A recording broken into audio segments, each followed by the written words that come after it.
안녕하십니까 여러분의 심리 멘토 박수입니다. 오늘 시그널에서 만난 고수 편에서는 아주 멋있게 지금 활동하시는 의사 선생님이시고 유튜버로도 활동을 활약하시고 계신 이동환 대표님, 원장님 뵙고 좋은 말씀을 듣도록 하겠습니다. 네, 안녕하세요. 반갑습니다. 네. 벌써 이렇게 구독자가 70만이 넘는 그런 네. 채널인데 네. 교육하는 의사 TV, 네, 이동환 TV입니다. 이동환 TV. 예. 부럽습니다. 일단 제가 94,000. 저도 아직 열심히 하고 있습니다. 아, 예. 네. 그 하신 게 4년 전에 하셨다고요? 4년 정도 된 것 같습니다. 유튜브 시작한 지가. 유튜브 시작하신 네. 그리고 왕성한 활동을 하고 계세요. 2020년도에 나온 책 네. 이기는 몸. 네. 이게 베스트셀러였잖아요. 네. 예. 이 책도 그렇고 최근에 나온 책은 피로세포라는 예. 열심히 읽어보겠습니다.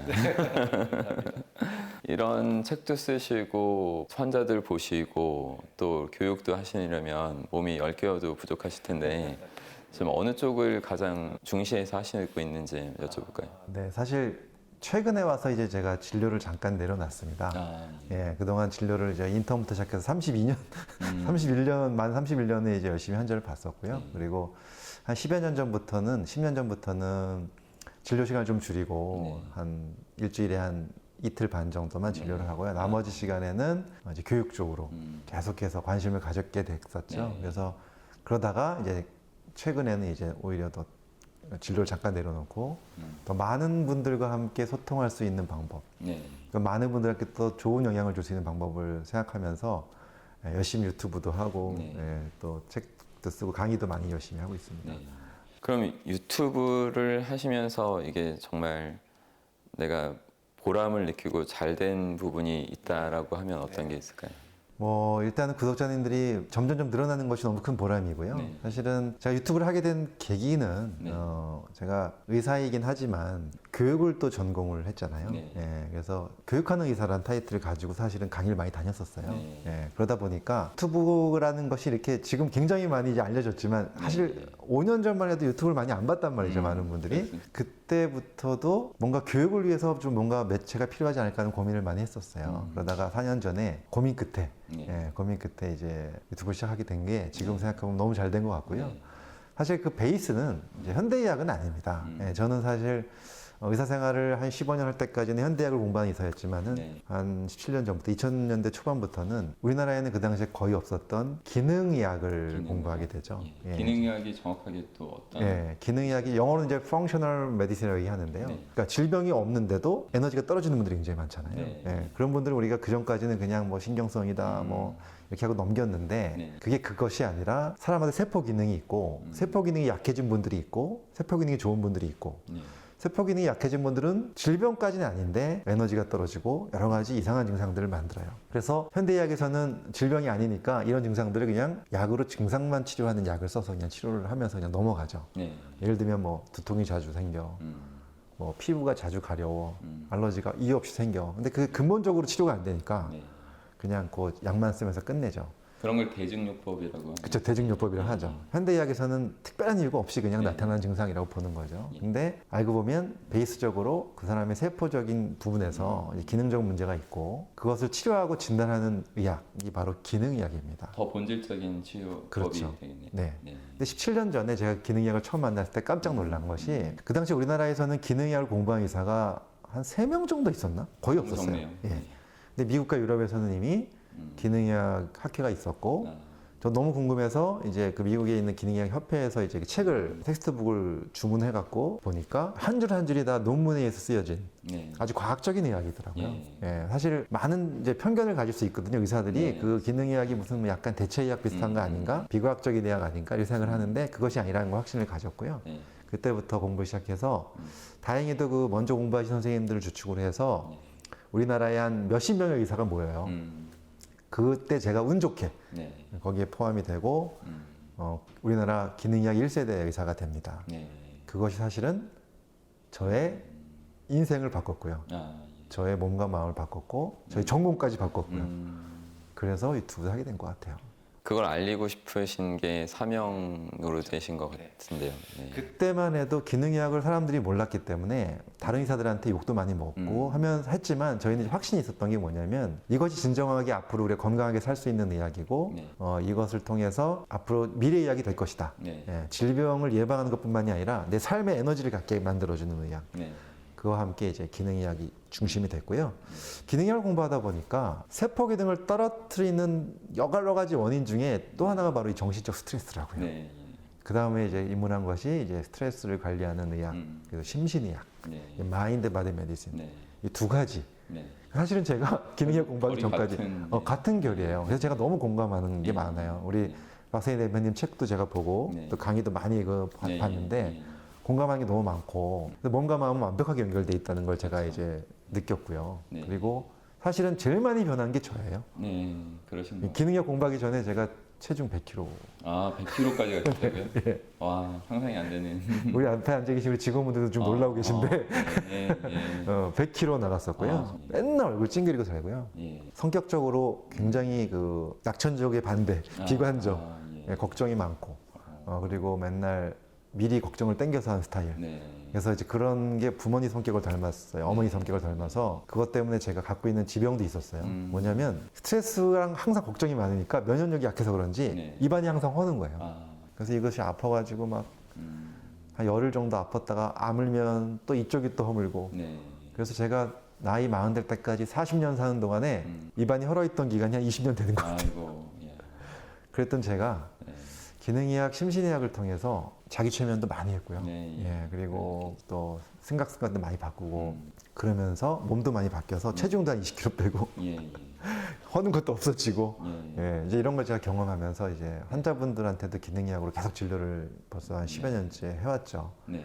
예, 그리고 의사 선생님들 대상으로 해서 기능의학 강의도 굉장히 많이 해서 지금은 그래도 우리나라에 기능의학을 공부하는 의사가 네. 한 3,000명에서 5,000명 정도 돼요. 많이 늘었네요. 네, 많이 늘었죠. 애를 많이 쓰셨어요. 예, 정말. 많이 1세대 의사들이 네. 많이 노력을 했습니다. 그런데 이제 이렇게 말씀드리면 시청자분들께서 기능의학이 그러면 되게 많아졌구나 하겠지만 네. 의사 선생님이 한 12만 명 되거든요. 아, 그 중에서 3,000명, 5,000명이면 한 3, 4%밖에 안 됩니다. 아직도. 예. 하지만 뭐 그래도 많다고 저는 보고요. 물론 나머지 90몇 프로 의사 선생님들이 뭐 나쁘다는 얘기는 절대 아니고 네. 그분들은 자기 나름대로 전공 분야에서 환자분들을 살리고 계신 분들이니까 의미 있는 일을 하시는 거고 네. 또 이런 것들이 궁금하신 분들은 기능의학을 찾아서 그런 진료 하시는 분들한테 가시면 되죠. 네. 이런 기능의학적인 본질적인 지식을 전체적으로 의학계에서 다 깔고 저변에 깔고 가면 너무 좋을 것 같다는 생각을 계속 하게 됩니다. 네. 그래서 지금 최근에 와서는 이제 옛날에는 기능의학이 개원가 중심으로 하다가요. 최근에 와서는 대학병원에서도 몇 군데서 기능의학이 생기기 시작해서 앞으로 아마 제가 이제 의과대학 가서도 강의를 특강으로 한 두세 개 시간 정도 했었거든요. 예. 근데 이제 그게 완전히 기본적인 건 아니고 간단한 그냥 소개 정도니까 앞으로는 아마 되지 않을까. 그래서 다들 관심을 더 갖는 추세라는 말씀이네요. 예. 그래서 이제 그런 기능의학 바탕으로 해서 제가 책도 쓴 거고 네.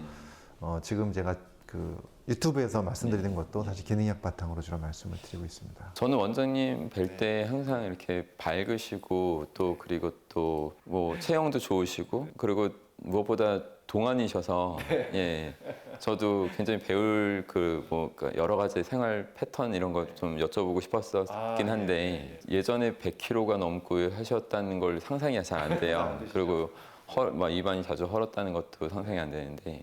그러면 이제 기존의 과거의 모습에서 완전 달라진 물론 기능의학적인 어떤 그런 도움과 지식을 활용하셨겠지만 꼭 이거는 지켜야 된다 사람들한테 강력하게 어필을 해주실 수 있는 부분이 뭘까요? 사실은 이제 몸과 마음이 연결돼 있잖아요. 네. 제가 이제 그동안 그 이유 없이 필요한 환자들을 너무 많이 봤는데 10여 년 봤는데 사람들이 다 궁금해하는 게 이게 마음이 먼저 시작된 건가요? 아니면 몸이 먼저 시작된 건가를 물어보는 분들이 많아요. 네. 저는 두 개가 거의 서로 영향을 주기 때문에 어떤 게 먼저라고 생각할 수가 없다. 몸이 힘들어져서 마음이 힘들어졌다고 생각하는 사람들도 있고 또 스트레스 때문에 몸이 힘들었다고 생각하는 사람도 있는데 서로 연결돼 있다. 그래서 제가 제일 먼저 꼭 이것만 해야 된다는 것은 뭐냐면 우리 대표님도 항상 강조하시는 거 몸과 마음을 릴렉스하는 시간을 반드시 가져야 된다. 예. 몸과 마음을 동시에 릴렉스할 수 있는 시간. 그게 이제 자기 최면될 수도 있고 심호흡을 통해서 또 스트레칭도 하고 근육을 이완시키고 몸에 힘을 빼서 일단은 몸을 먼저 쫙 이완시키면 함께 마음이 이완되니까 그러면서 이제 뇌파도 낮아지고 그 시간에 사실은 굉장히 좋은 시간이잖아요. 네. 그 시간에 좋은 이미지를 심을 수 있고 네. 내 무의식에다가 이런 것들은 저는 꼭 해야 된다라는 생각을 해요. 그래서 환자분들께도 릴렉스는 꼭 하십시오. 예. 네.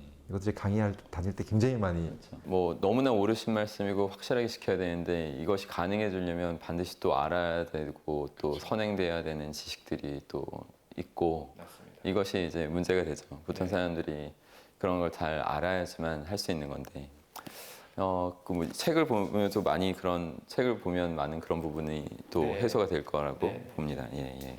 또 원장님께서 경영학 박사까지 하셨다고 하는데 경영학 박사는 왜 하시게 된 거죠? 사실 많은 분들이 제가 경영학 박사학위를 받았다고 하면은 다 이런 질문을 해요. 나중에 병원을 경영하려고 하느냐? 전혀 그렇지 않고요. 제가 경영학이긴 하지만 제가 연구한 분야는 직무 스트레스 분야예요. 직무 스트레스. 예, 그래서 제가 이제 대학원 석사는 교육공학을 했는데 교육공학에서는 HRD잖아요. 네. HRD. 자기의 그 휴먼 리소스 디벨롭먼트인데 근데 거기서 조금 연결된 HRM으로 가면 인사 조직 쪽으로 가면은 결국은 직장에서 일하는 대부분의 사람들이 스트레스를 어떻게 관리해야 될 것인가 여기에 대한 이야기를 연구하고 또 강의를 또 그런 쪽 강의를 많이 했기 때문에요 계속 하고 있고 지금도 그래서 결국은 그쪽을 한번 제대로 한번 연구해 보자 그래서 직무 스트레스에 대한 논문을 쓰기 시작했고요 그 연구 분야가 심리학에도 있고 또 조직 심리학에도 있는데 경영학에도 있어요. 네. 예, 그래서 이제 박사학위가 경영학으로 붙어 있지만 실제 연구 분야는 이제 직무 스트레스 관련된 연구입니다. 그래서 지금 원래 하시던 기능의학을 위한 더 공부를 위해서 그 추가로 하신 그런 셈인가요? 그러니까 이게 연결이 어떻게 되냐면은 사실은 많은 분들이 좀 연결이 안 된다고 보이는데 사실은 다 이게 결국은 사람 공부인 것 같아요. 예, 그러니까 처음에 20살에 의과대학 입학했을 때는 이제 사람의 인체에 대한 공부를 하다가 7년 전부터는 기능의학에 입문해서 좀 더 깊은 세포에 대한 공부를 하다가 그 다음에는 이제 마인드에 대한 공부를 하다가 그 다음에 사람이 살아가는 거에 대한 공부, 그러니까 직무 스트레스, 일하면서 받는 스트레스를 우리가 어떻게 이겨낼 것인가에 대한 공부. 결국은 사람에 대한 공부로 연결돼서 좀 다른 것 같지만 결국은 하나의 길로 가고 있는 것 같습니다. 네, 네.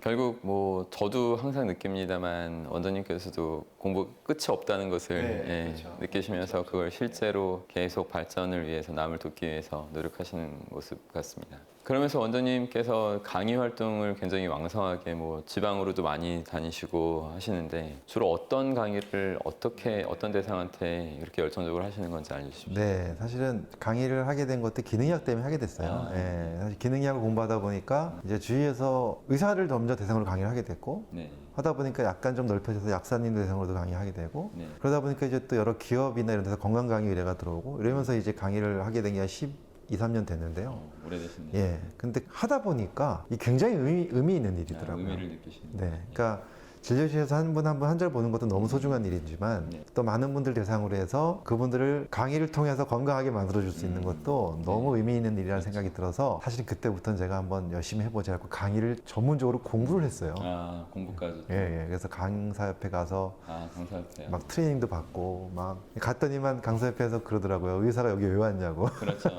예, 그래서 열심히 트레이닝도 받고 막 강사 경진대회 나가서 막 붙고 막 그래서 거기서 우승하셨고. 대상도 받고 뭐 대상까지 예, 받았어요. 이게 열심히 노력해가지고 그러면서 이제 제가 그때부터 강의 업계로 이름이 좀 알려지기 시작하면서 많은 기업에서 스트레스나 건강 강의 할 때 연락이 되게 많이 오죠. 예, 그래서 벌써 지금 계속 그걸 하고 있어요. 그러면 뭐 저처럼 거의 교육을 더 많이 하셨고 그 다음에 유튜브는 그걸 그냥 나중에 알린 차원 정도가 되시죠. 교육이 훨씬 더 길었고요. 훨씬. 예, 그리고 유튜브는 교육하는 과정에서 뭐 이미 너무 많은 콘텐츠들을 갖고 있었기 때문에 처음에 시작할 때 좀 편하게 시작을 했죠. 예, 예. 저희 그 센터로 오시는 분들 중에서도 의사분들 정말 많으시거든요. 뭐 치과 의사부터 한의사들도 많이 계시고 여러 분야 뭐 세부 전공별로 다 전문의가 계세요. 근데 이렇게 유튜브 하시는 분들이 많진 않았고 제 지금 의사분들, 수강생분들한테 제가 유튜브 하셔야 된다 해서 몇 분이 하셨거든요. 그래서 좀 뭐 굉장히 잘 되고 더 잘 되고 계신데 그럼 이렇게 유튜브를 활용하시는 원장님께서는 그 의사분들한테 유튜브를 어떻게 해야 되는지 안 해야 되는지 이런 어떤 뭐 개인적인 견해 이런 것 좀 말씀해 주시죠. 그거에 대해서도 엊그저께 일요일 날 예. 의사 대상으로 모여서 하는 개업을 준비하는 의사 선생님 대상으로 해서 세미나 큰 게 있었는데 거기서 제가 초청받아 갖고 예, 예. 개원한 의사들한테 유튜브 이렇게 해야 된다. 예, 예. 이걸 이제 한 1시간 특강을 하고 왔어요. 했는데 말씀을 네. 좀 핵심적으로 근데 사실은 사실 의사분들은 전문 지식이 있고 전문 지식을 가지고 충분히 컨텐츠가 있기 때문에 네. 유튜브를 하시면 좋죠. 근데 요즘에 유튜브 아시겠지만 굉장히 경쟁도 심하고 채널 예, 경쟁이 예. 그래서 개업하시는 분들한테 제가 무슨 말씀 드렸냐면 그 병원에서 유튜브 하시는 분들이 크게 자기가 설명할 수 있는 부분들을 잘 담아서 본인을 찾아오는 환자분들한테 링크를 보내드려라. 너무 환자분들 좋아하실 거다. 좋은 방법이네요. 네, 네. 환자분들 찾아오신 분들한테 한테, 글 보내고 신뢰감을 더 쌓으면서도 그렇죠. 네. 그런 것도 좀 팁을 좀 드렸고요. 네. 또 그 외에도 뭐 구독자 늘리는 방법 네, 이런 것도 조금씩 팁을 드리긴 했는데 네. 사실 뭐 정답은 없습니다. 열심히 하는 겁니다. 맞습니다. 네, 네, 열심히 하는 겁니다. 뭐 저도 한없이 부럽기만 그럼 그래서 곧 10만 되시니까. 예. 네. 지금 뭐 이렇게 유튜브뿐만 아니라 교육으로 굉장히 왕성하게 활동 중이신데 더 앞으로 향후 계획이 어떻게 되실까요? 네, 사실은 제가 진료를 이제 몇 달 전에 좀 잠깐 내려놨다고 말씀드렸잖아요. 그래서 사실 뭐 진료하는 것도 너무 소중하고 감사한 일인데 좀 더 제 적성에 맞고 제가 할 수 있는 일, 더 많은 좀 영향력을 미칠 수 있는 일, 좋은 일도 좀 해보고 싶어서 지금은 이제 교육과 유튜브 하고 있고요. 또 지금 제가 특허낸 게 하나 있어요. 어떤 목을 잘 받쳐줄 수 있는 정말 편하게 자기 목에 맞춤형으로 만들 수 있는 경추 베개를 특허를 냈습니다. 경추베개. 네, 그래서 이제 이런 것 가지고도 이제 앞으로 더 많은 분들한테 좀 편안하게 목 디스크 예방할 수 있도록 예방 차원에서 할 수 있는 그런 디바이스나 또는 이제 건강식품 중에서도 조금 우리가 예방에 도움이 될 수 있는 것들 이런 좋은 제품들도 많이 지금 고민하고 있습니다. 잠잘 때 필수 아이템 베개는 저도 관심이 매우 제가 나중에 나오면 선물 하나 드리겠습니다. 감사합니다. 네. 이게 저도 여러 베개를 써봤는데 의사 선생님이 이렇게 완전히 연구를 제대로 해서 했다 하면 훨씬 더 신뢰가 가고 효과를 볼 것만 같은 생각이 듭니다. 저희 집에 베개가 10몇 개 있는데 이거 써보고 저거 써보고 하다가 제가 결국 만들어야 되겠다. 이거는 도저히 사람마다 다 다르기 때문에 이 뒤통수 높이가 다르기 때문에 그렇죠. 이거는 맞춤형을 만들어야겠다. 맞춤형. 사람마다 맞출 수 있게끔. 네. 그래서 그걸 가지고 제가 한 2년 정도 준비해서 올해 초에 특허를 받았어요. 대단하시네요. 예. 그러니까 그걸 어떤 뭐 여러 타입의 사람마다 베개가 있겠지만 그걸 좀 스스로 조절할 수 있게끔. 특허를 받아서 이제 그것도 지금 준비 중이고요. 멋지네요. 아무튼 언제 나오죠?